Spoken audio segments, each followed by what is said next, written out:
السلام علیکم اسٹوڈنٹس، میں ہوں Umair Bukhari, B S C Pakistan study کے اگلے ٹاپک کے ساتھ میں حاضر ہوں۔ آج ہم نے تحریک علی گڑھ کی دوسری خدمات پڑھنی ہے، جن میں سب سے پہلے ہے تحریک علی گڑھ کی سیاسی خدمات۔ جیسا کہ میں نے پہلے بتایا تھا، تحریک علی گڑھ ایک ایسی تحریک تھی جو کسی ایک پہلو کے متعلق نہیں تھی، بلکہ اس نے مسلمانوں کے ہر شعبہ زندگی میں خدمات سر انجام دیں۔ آج ہم نے سیاسی خدمات کے بارے میں پڑھنا ہے۔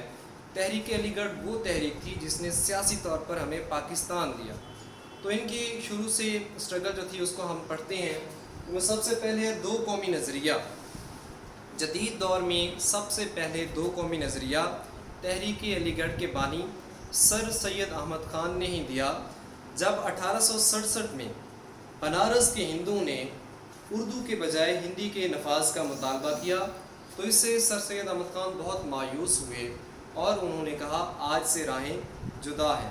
تو ہم کہہ سکتے ہیں کہ جدید دور میں سب سے پہلے دو قومی نظریہ دینے والی شخصیت سر سید احمد خان ہی تھے۔ اس کے بعد مسلمانوں کا دفاع۔ سر سید پہلے ہندو اور مسلمان دونوں کو دلہن کی دو خوبصورت آنکھوں کی طرح سمجھتے تھے، لیکن بعد میں جب ہندوؤں کے تعصب کو دیکھا تو سر سید نے مسلمانوں کا دفاع ہی کیا۔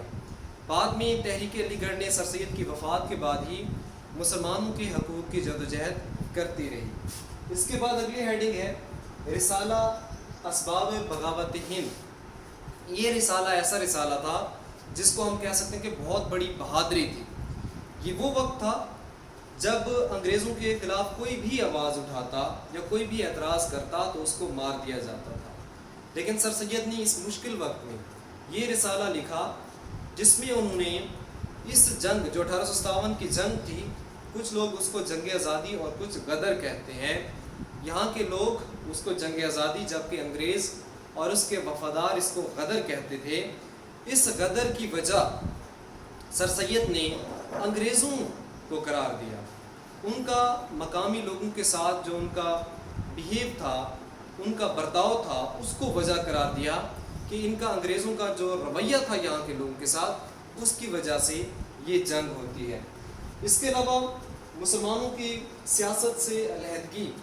سر سید خود تو مسلمانوں کے سیاسی حقوق کا تحفظ کرتے تھے، لیکن انہوں نے مسلمانوں کو مشورہ دیا کہ وہ سیاست سے علیحدہ رہیں یا دور رہیں، اور اس کی وجہ یہ تھی کہ 1857 کی جنگ کے بعد جب مسلمان عطاب کا شکار تھے تو سر سید سمجھتے تھے کہ اگر مسلمان دوبارہ سے اپنے حقوق کی بات کرتے ہیں یا کوئی سیاسی تحریک چلاتے ہیں تو یہ انگریزوں کے عطاب کا زیادہ شکار ہو جائیں گے۔ بعد میں 1885 میں جب کانگریس بنی تو سر سید نے پہلے مسلمانوں کو کہا ویٹ اینڈ سی، مینس کہ انتظار کرو اور دیکھو۔ بعد میں سر سید نے مسلمانوں کو اس میں شامل نہ ہونے کا مشورہ دیا۔ اس کے بعد اگلی ہیڈنگ ہے جداگانہ انتخاب کا مطالبہ۔ یہاں پر انگریز پارلیمانی جمہوری نظام لے کر آئے تھے، اس میں جو قوم تعداد میں زیادہ ہوتی ہے ہمیشہ انہی کی حکومت آتی ہے۔ تو اب ہمیشہ یہی تھا کہ جب بھی الیکشن ہوتے ہمیشہ ہندو کی حکومت آتی، اور اس کے ساتھ ساتھ مسلمان کہیں بھی اپنی تعداد کے مطابق بھی جو ان کی نمائندگی تھی وہ ان کو نہیں مل سکتی تھی، کیونکہ زیادہ اس کو اکثریت کو خوش کرنے کے لیے مسلمان جو ہیں وہ ایسے لیڈر پیدا ہوں گے جو ہمیشہ ہندوؤں کو ہی خوش کرتے رہیں گے۔ تو اس کے لیے سر سید نے جو انتخابات کا نظام تھا اس میں مسلمانوں کے لیے جداگانہ طرز انتخاب کا مطالبہ کیا، مطلب کہ مسلمانوں کی نشستیں مختص کی جائیں اور مسلمان کے مقابلے میں صرف مسلمان ہی ان نشستوں پر الیکشن لڑ سکتا ہو۔ اس کے بعد سرکاری ملاحظتوں کا حصول۔ مسلمان کیونکہ انگریزی تعلیم بہت دیر سے انہوں نے شروع کی، پہلے مسلمان جو مذہبی تحریکیں تھیں ان میں یہ کہا جا رہا تھا کہ انگریزی تعلیم حاصل نہیں کرنی چاہیے، لیکن بعد میں سر سید نے مسلمانوں کو قائل کیا کہ جدید علوم کے بغیر گزارا نہیں اور نہ ہی سرکاری نوکریاں مل سکتی ہیں۔ اس کے باوجود مسلمانوں کی تعداد بہت کم تھی، پڑھے لکھے مسلمانوں کی تعداد بہت کم تھی، اور ان کے لیے انگریزوں یا ہندوؤں کا مطالبہ کرنا بہت مشکل تھا۔ اس لیے سر سید نے مطالبہ کیا کہ اس میں بھی مسلمانوں کا کوٹا مختص ہونا چاہیے جس پر صرف مسلمان ہی اپلائی کر سکتے ہوں۔ اس کے علاوہ سیاسی قیادت کی فراہمی. تحریک علی گڑھ وہ تحریک ہے جس نے نہ صرف شعبہ زندگی میں ہر شعبہ زندگی میں مسلمانوں کی مدد کی، بلکہ اس نے مسلمانوں کو پولیٹیکل لیڈرشپ، سیاسی قیادت فراہم کی، جنہوں نے بعد میں جا کے مسلم لیگ بنائی، مسلم تحریکیں چلائیں، اور بعد میں پاکستان حاصل کرنا بھی انہی کی وجہ سے ممکن ہوا. اس کے بعد ہے شملہ وفد. شملہ ایک جگہ کا نام ہے.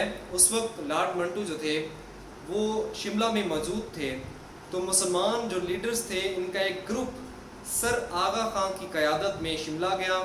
وہاں پہ جا کے لارڈ منٹو کو یہ ملتے ہیں، تو اپنے مطالبات پیش کیے جاتے ہیں، جس کا لارڈ منٹو جو تھے وہ بڑا پازیٹیو رسپانس دیتے ہیں. تو یہ شملہ وفد بڑا کامیاب لوٹا، اور یہ بھی جو وفد تھا اس میں جو لوگ شامل تھے وہ بھی تحریک علی گڑھ کے ہی تھے. تو یہ تحریک علی گڑھ کی سیاسی خدمات تھیں. اس کے بعد ہم پڑھیں گے تحریک علی گڑھ کی ادبی خدمات، مینس کے جو سر سید نے کتابیں لکھیں مسلمانوں میں شعور بیدار کرنے کے لیے.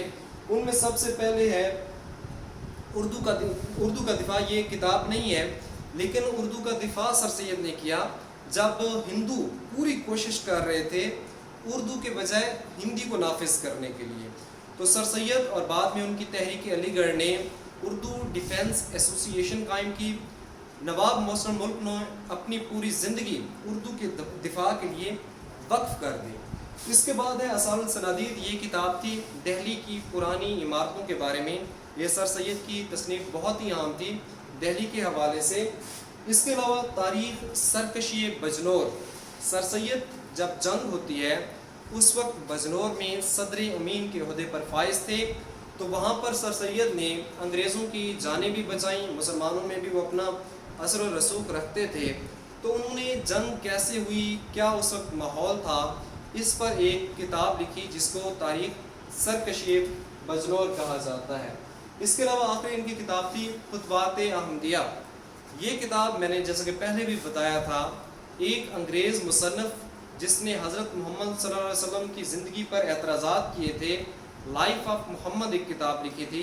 تو اس کتاب کے جواب میں سر سید نے یہ کتاب لکھی جس میں ان اعتراضات کا بڑا جامع جواب انہوں نے دیا، اور ان کی زندگی پر حضرت محمد صلی اللہ علیہ وسلم کی زندگی پر جو اعتراضات اٹھائے گئے تھے ان کا جواب دیا. یہ تھا ہمارا آج کا ٹاپک. انشاءاللہ کل اگلے ٹاپک کے ساتھ.